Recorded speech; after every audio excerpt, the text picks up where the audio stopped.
यमलोक कितनी दूर है यहां से, मृत्यु लोक से?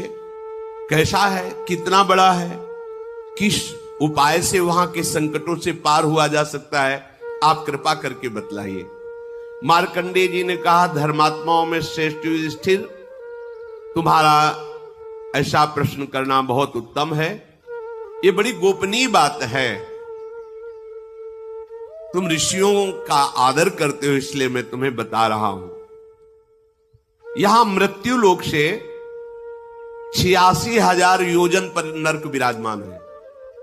अब ऐसे मार्कंडेय जी कह रहे, गुप्त बात है, तुम संतों पर श्रद्धा रखते हो, इसलिए मैं तुम्हें बता रहा हूं। यमलोक 86,000 योजन, एक योजन 4 कोश।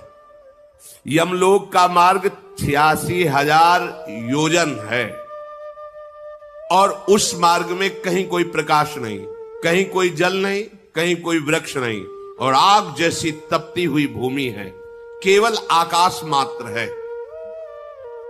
बड़ा भयंकर मार्ग है। और कितनी मिनट में इसको तय किया जाता है जानते? 2 घड़ी 48 मिनट। और मार पड़ती ऊपर से 48 मिनट में इतनी दूरी तय की जाती है। यातना देह, मरना है नहीं उस देह में।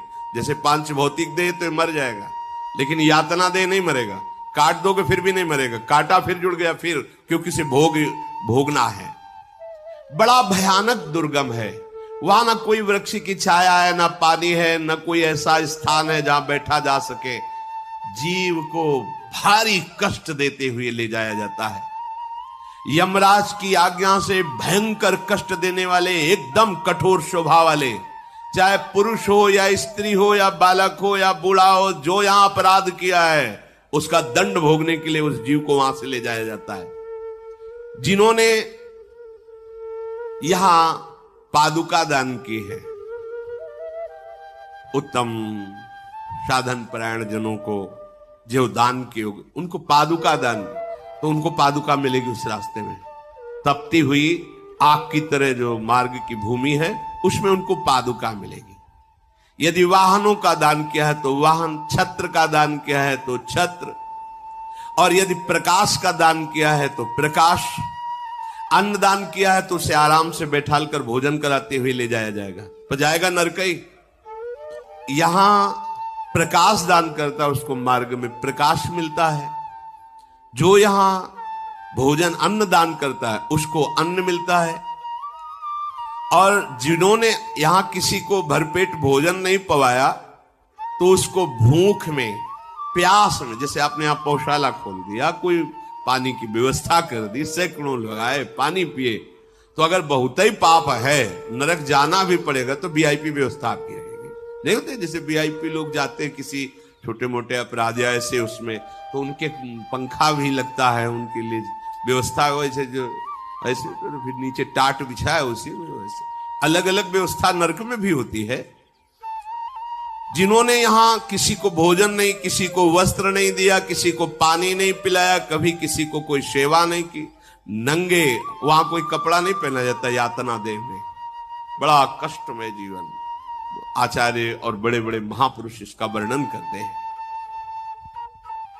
जो यहां जो कुछ दान करता है उसको उस मार्ग में मिलता है। दूसरों को सुख देने की भावना ही हृदय में रखी। अगर उनसे ऐसे कोई अपराध बन जाते हैं कष्ट भोगने वाले, तो उनको बड़ी सुविधा से नरक ले जाया जाता है। बड़ी सुविधा से एक नदी बनती है, बीच में मिलती है, जो सुविधाजनक वालों के लिए पयोष्णी होती है। दुग्ध जैसा मीठा जल पान करो और आराम से पार हो जाओ। और पापियों के लिए वही वैतरणी होती है, पीब, मवाद और भयंकर नोचने वाले जंतु, उसी में आओ, उसी से पार होना है। और यम के दूतों को तो पार नहीं हो, वहां सामने प्रकट हो गए, छोड़ दिया वैतरणी, वही मवाद पियो, और वो नोच नोच के काटते, अपार कष्ट भोगते भोगते फिर उससे निकाला जाता है। डरो इस बात से, इसीलिए सुना रहे, डरो। ये कोई हंसी मजाक नहीं, भोगना पड़ेगा, भोगना पड़ेगा। भगवान के वचन, अवश्य में भोक्तव्यम कृतम कर्म शुभाशुभम, और भगवान के वचन है, सर्वधर्मान परित्यज्य माम एकम शरणम व्रज अहम त्वाम सर्व पापेभ्यो मोक्षयिष्यामि। दोनों बातें हैं, निकल चलो, आओ। कोई ऐसा नहीं जिससे गलती ना होती हो, पर प्रभु अनंत माताओं जैसा दुलार करके कह रहे, केवल मेरी शरण ले लो, मेरा नाम जप करो, मैं तुम्हें समस्त पापों से मुक्त कर दूंगा। ये युधिष्ठिर,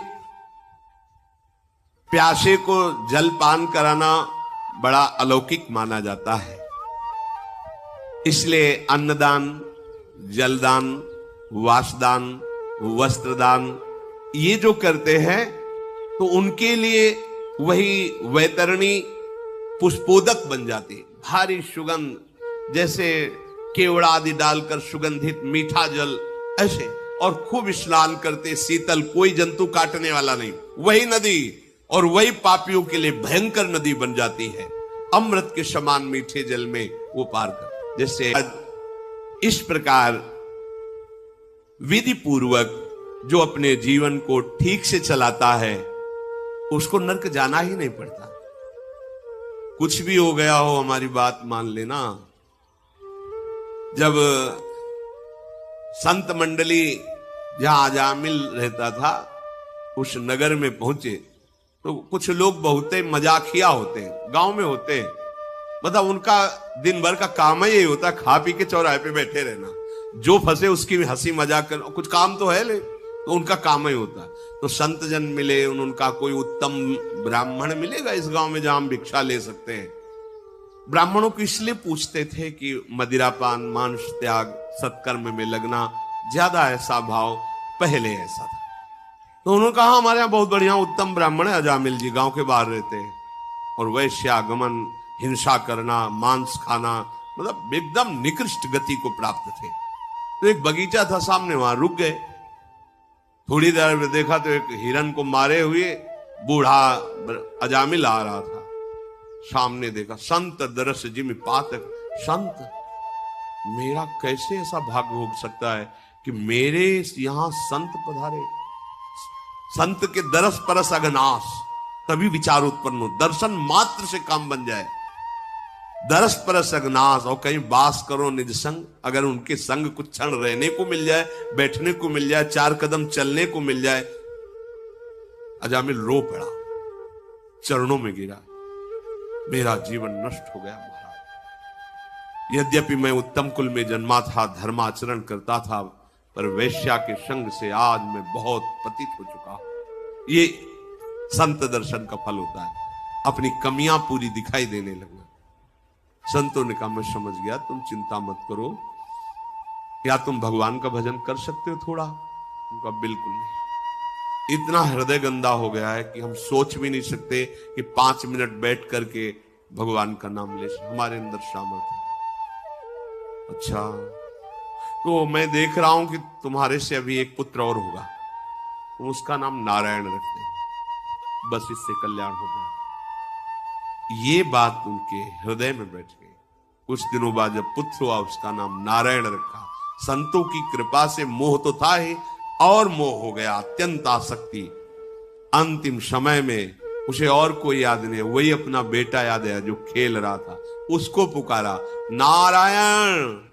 तो यमदूत लेने आए थे, फांसी में बांध चुके थे, भगवान के पार्षद को काट दिया यमपाश, और कहा ये जीवन मुक्त हो चुका है, सारे पापों का प्रायश्चित कर लिया इसने। बोले कैसी बात, पूरा जीवन कितना अपवित्र व्यतीत किया, पाप आचरण किए, इसको तो यमलोक में जब बहुत दंड दिया जाएगा तब कहीं पवित्र। बोले नहीं, तुम धर्म ही नहीं जानते हो, कैसे तुम धर्मराज के दूत हो? एक बार मेरे मालिक का नाम लिया नारायण, ये सब पापों से मुक्त। मानो मेरी बात मानो, हमसे नहीं हो पाएगा स्वमेध यज्ञ, राजस्व यज्ञ, खाले को है ले तो राजस्व यज्ञ कहां से होगा? सामग्री नहीं है। 5 मिनट स्थिर बैठ नहीं सकते तो 6 घंटे 8 घंटे पद्मासन में बैठ के नहीं योग कर पाओगे। चित्त वृत्ति का निरोध करके परमात्मा में लगाना, समझ में आया? एक उपाय है केवल, राम राम कृष्ण कृष्ण हरि हरि राधा राधा शिव शिव, जो तुम्हें गुरु ने दिया, जो नाम हमारे भगवान के, सब नाम सामर्थ्यशाली, निहाल हो जाओगे। बात मान लो, केवल नाम नाम नाम बचा लेगा, बचा लेगा। कई बार सुनाया, सुनने से निष्ठा पुष्ट होती है। धर्मचंद कर्मचंद नाम के दो भाई। धर्मचंद बचपन से ही भगवान का भजन, संतों की सेवा, ऐसा छोटा जो था वो मदिरा पान करना, जुआ खेलना, वैश्यागमन का, सब दोनों एक ही जगह, केर बेर। वो अपने रंग में डोलते हैं तो उनको परेशानी होती, वो अपने रंग में डोलते तो उनको परेशानी होती है। केर बेर का संग, एक परम धर्मात्मा और एक दुरात्मा। एक दिन अयोध्या से संतों की मंडली आई। उनका काम था संतों को बुला के घर ले जाना, चरण पखारना, भोग प्रसाद पवाना। पवा ही रहे थे कि वो लगा करके वही, अब घर ही एक है, भाई है, और वह गाली देना संतों को शुरू। संतों ने कहा हम बुलाकर, बोले महाराज इसको पहले निकल जाने। वो ऊपर खंड में रहता था, ऊपर चला गया। उनका महाराज अनुज है, मेरा छोटा भाई, बचपन से ये ऐसा कुसंग प्राप्त करके नष्ट हो गया है, महाराज अब कैसे बताए, क्या इसका उद्धार हो सकता है? तो उनका जिसका तुम्हारे जैसा भाई हो तो उद्धार क्यों नहीं हो सकता? प्रसाद पा लेते, उद्धार की व्यवस्था करते। प्रसाद पाए, शंख घंटा बजाकर सब संत जय जयकार करके निकले और वो जाके उसके दरवाजे पे खड़े हो गए। वो शराब के नशे में दरवाजा खोला कि गाली देंगे ऊपर से। तगड़े संत थे, उठा के पटक दिया उनको। वो बोले राम बोल राम। और शराब के नशे में देखा वो बचाने वाला तो कोई है नहीं, राम बोल राम। तो सोचा राम बोलने में क्या जाता है, बोल देते हैं। राम राम छोड़ दे, छोड़ दे। अब बेटा इसकी कभी कीमत मत लेना, जा। नीचे आए, बड़े भाई से कहा इसका कल्याण नहीं परम कल्याण। बोले महाराज उसको संतों के चरणों पर विश्वास था, वचनों पर विश्वास। महाराज आज मेरा है, अब ये कुछ भी करे। कुछ ही दिनों में उसे कैंसर हुआ, मरा। यमराज के पास पहुंचा, पूरा खाता भरा हुआ था पापों से ही।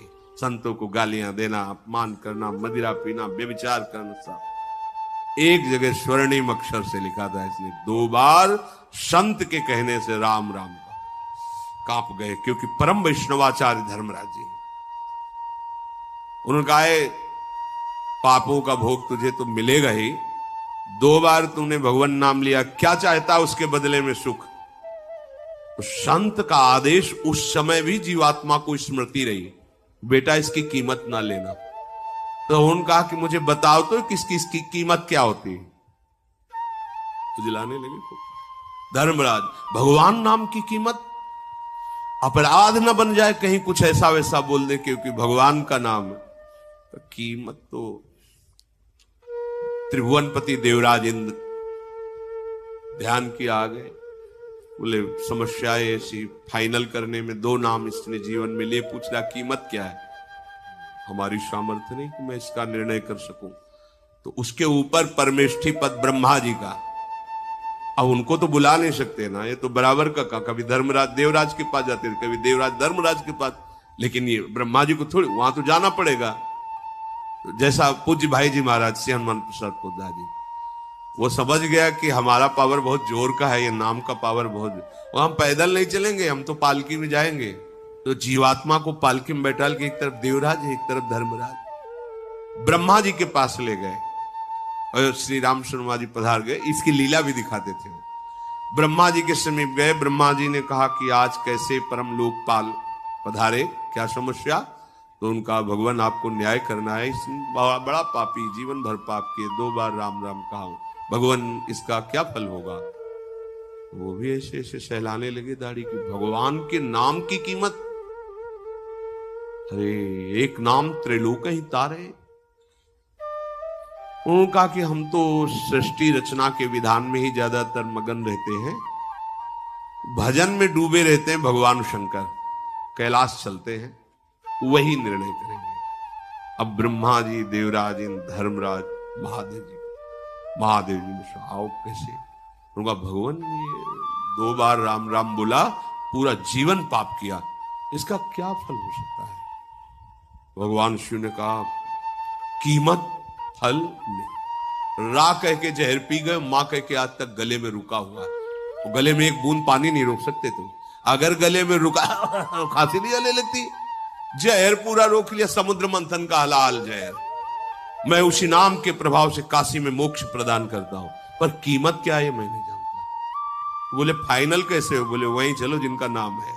साकेत धाम शिव ब्रह्मा धर्मराज देवराज भगवान के दरबार में, जहां हनुमान जी चरणों को शैला रहे, भरत शत्रुघ्न लक्ष्मण और सियाराम सिंहासन पर विराजमान, आसपास बड़े बड़े महापुरुष भगवत प्रेमी महात्मा जन निहाल हो गए राम दरबार में प्रवेश। कैसे आगमन हुआ? प्रभु इसने 2 बार आपका नाम लिया है किसी संत के कहलाने से, जीवन भर पापाचरण किया। पूछ रहा कीमत क्या है? बोले उसको उठा के लाओ, हमारी गोद में बैठा, भगवान की गोद। भगवान ऐसे दुलार कर रहे हैं। कह रहे की कीमत तो मैं भी नहीं बता सकता, पर प्रभाव तुम देख लो कि कोई कितना भी बड़ा तपस्वी होता है, यह सौभाग्य नहीं प्राप्त करता। 2 बार नाम जप का मेरी गोद में, और तुम लोकपाल ईश्वर कोटि के हो, तुम्हारे द्वारा लाया गया, पर कीमत मैं भी नहीं बता सकता। कहूं कहां अलग नाम बड़ाई, राम न सकहि नाम। बिल्कुल सत्य, इसमें यह नहीं कि कोई अलंकारिक बात, सत्य। पाहन तर गए। हमारा हृदय कितना भी पापात्मा हो, यदि हम हरि हरि कृष्ण कृष्ण गोविंद गोविंद राधा राधा बोल रहे, बिल्कुल संशय मत करो। तभी किसी ने कहा था एक बार राधा नाम के उच्चारण से कल्याण हो जाएगा। अरे जिनके नाम का यह प्रभाव, हरि रसना राधा राधा रट, यद जापा सक्र गोकुल पते राकर्ष का तत्छड़ा, एक नाम श्री कृष्ण को अधीन कर लेगा। ये राधा नाम है। राधा राधा राधा राधा। तुम्हारी सदगति में संशय है, छाती तान के चलो, पर अपराध मत करो। नाम के बल पर पापाचरण मत करो। नाम की महिमा को कुंठित करने की कोशिश मत करो। अब लो नशानी, अब तक गलती हुई, अब नहीं करूंगा। और नाम जप करो, इस लोक में और परलोक में आनंद मगन रहोगे। सच्ची कहते हैं, ये हम आपके विश्वास के लिए कहते हैं। जब हम अपने बल से खाने की कोशिश करते थे तो कई दिन भूखे जीवन गया। नहीं मांगेंगे किसी से, आकाश वृत्ति से जो आएगा देखेंगे। आज हम कई 100 की संख्या में है, कहीं मांगने नहीं जाया जाता। जो हमारी मधुकरी वृत्ति है, गांव में जाके कुछ रोटी मांग लेते, किसी से कहने की जरूरत नहीं। साफ का खान पान व्यवस्था वो कैसे चला रहे हैं, भुगतें और दे ही न जाचही, पोषण भरन न चिंत कराएं, श्री हरिवंश विभव विलसाएं, वृंदावन की मान लीजिए आप, ये कोई चमत्कार नहीं, ये भरोसा है। तुम्हारे पास ऐसा धन है राधा नाम, चाहे जितना खर्चा करो कमी होने वाला नहीं। पहले तुम्हारे पाप नष्ट हो जाने दो, चुप रहो, धैर्य पूर्वक जपो। भ्रमित मत हो कि अभी 2 महीना से जपा है, हमारे सामने कोई परिणाम नहीं आया।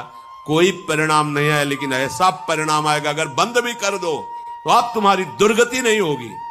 शब्द याद रख लो। अरे 1000-2000 बार जप लिए ना, हम 2 बार की पूरी कसौटी की बात कह रहे हैं। भाई जी महाराज संपादक और प्रधान श्री जयदयाल गोविंदका जी, और वो एक ऐसा सब प्रश्न भगवान की ही महिमा का, लेकिन प्रेस के छापे में भी कभी कभी चूक हो जाती है। लेकिन भाई जी के संपादन कार्य में एक भी शब्द, कहीं भी चूक नहीं, कोई भी चूक नहीं। बहुत सी वाणियों का स्वाध्याय बचपन से हुआ है, यही नशा ही था इस मार्ग में। तो ऐसा नहीं कि भाई जी कोई गप में लिख दिए ये बात नाम महिमा प्रकाशित करने के लिए, ऐसा नहीं, सत्य विषय है। और उसी बल से हम कहते रहते हैं, तुम कितने हो गए भगवत प्राप्ति के लिए, कितने हो गए तुम, क्या चिंता करते हो तुम। पर हमें तब परेशानी होती है जब इस ठेके के बाद भी आप अधर्माचरण के लिए उत्साहित होते हो, तब लगता है कि नहीं, एक सिद्धांत है, आज तक जो किया आप नहीं करेंगे तो पीछे का भस्म हो जाएगा। लेकिन आज फिर शुरू कर दिए नए कि नाम तो जपना ही है, तो कनेक्शन फिर पीछे का जुड़ जाएगा। तुम्हें पता नहीं, इसलिए हाय हाय मत जाता, तुम समझ नहीं रहे। अनंत जन्मों का हिसाब भस्म करने के लिए मार्ग, और तुम फिर मनमानी शुरू कर दिए, वो पीछे का जुड़ जाएगा, तुम हिसाब कभी नहीं भोग पाओगे। अगर हम ये सोचे कि हम अपने कर्मों को भोग लेंगे, तो सच्ची कहते हैं करोड़ों बार जन्म लेकर भोगे तो भी नहीं भोग पाएंगे, इतना स्टॉक जमा है।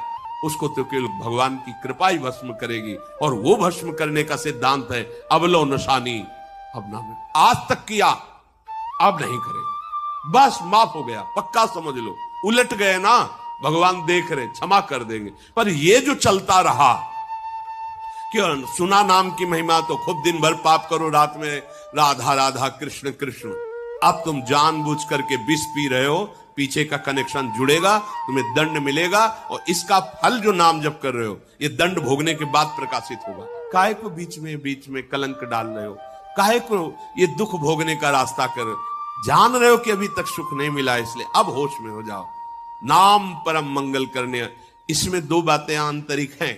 एक तो ये उत्साह पूर्वक पाप करना, और एक है कि जैसे ढलान में गाड़ी है, रफ्तार से आई, अब ब्रेक मार रहे हैं फिर भी हाथ दो हाथ चली गई, वो ठीक निर्णय उसमें होता है कि आप आज से कह दिया अवलो नशानी अमना नशयो, पर पूर्वाभ्यास बहुत जोर का है, तो कुछ दिनों तक आपसे स्वाभाविक गलतियां बरबस आपको जलाती रहेंगी, होती रहेंगी। उसका निर्णय ठीक होगा, उसमें यह नहीं होगा कि पीछे का जुड़ जाएगा, पर उत्साह पूर्वक नाम के बल से फिर वो नामापराध है, और फिर वो आपको बहुत कष्ट देगा। इसलिए सावधान पूर्वक जीवन बिताइए, और हर सुख प्राप्ति का एकमात्र उपाय राधा राधा राधा। श्री राधा वल्लभ लाल की।